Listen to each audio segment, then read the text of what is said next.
কিরে এই মানা, কখন থেকে ডাকছি, মাকড়সা ঝাল বানিয়েছে, আয় খাবি আয়। বাবাকে কবে থেকে বলছি একটু মাছি আনতে, কতদিন মাছি ভাজা খাই না, ঢুকলো বলে। কিরে কি গো, কি হয়েছে তোমার?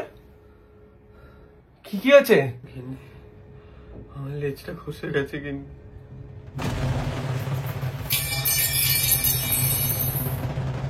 কি করে? কি হয়েছে মা? সর্বনাশ হয়ে গেছে, বাবার লেজার নেই। কই দেখি বাবা।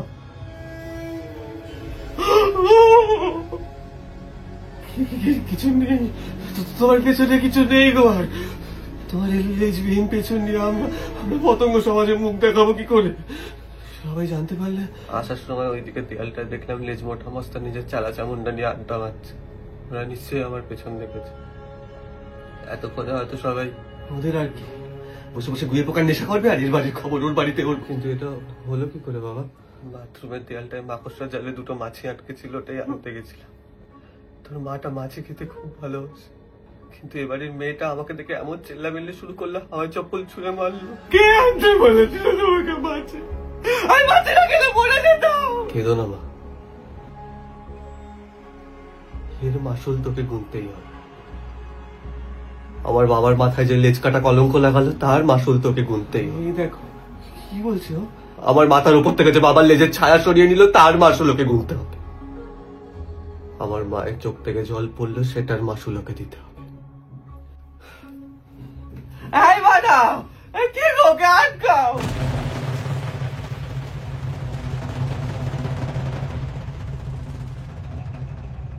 এই ম্যাডাম, এই দেখো, আটকাও। দাঁড়ানি টিঙ্কি। কাকিমা তুমি? তোর মা কাকিমা। কতবার বলেছি না আমায় সোলা মা বলতে? ওই মেয়েটা আমার বাবার গসিপ পাল্টে দিয়েছেন। মানে ওই একটা মানুষের বাচ্চারাও নৃশংস কাজ করতে পারবে যে আমার ডানা দেখলে আচার খেয়ে দৌড়ে পালায়? তোর বাবা তো লেজ মোটার বউকে নিয়ে টিউবলাইটের পেছনে ঢুকেছিল।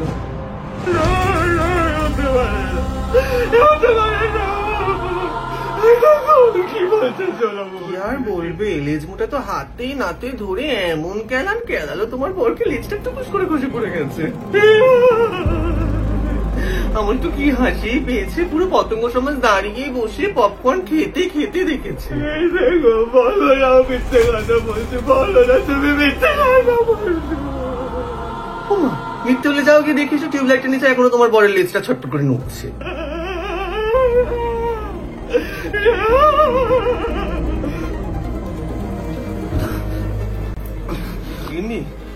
শোলা দিয়ে বাবা থামো, হার্টের রোগী গিন্নি যন্ত্রণা করছে। বাবা, মায়ের বুকের যন্ত্রণাটা তোমার দেওয়া যন্ত্রণার থেকে নিশ্চয়ই কম। আমার মা, আমি বুঝে ভালোই করলাম মনে হয় খবরটা বয়ে এনে। ভগবান তোমাদের ভালো করুক বাবা, আসি হ্যাঁ।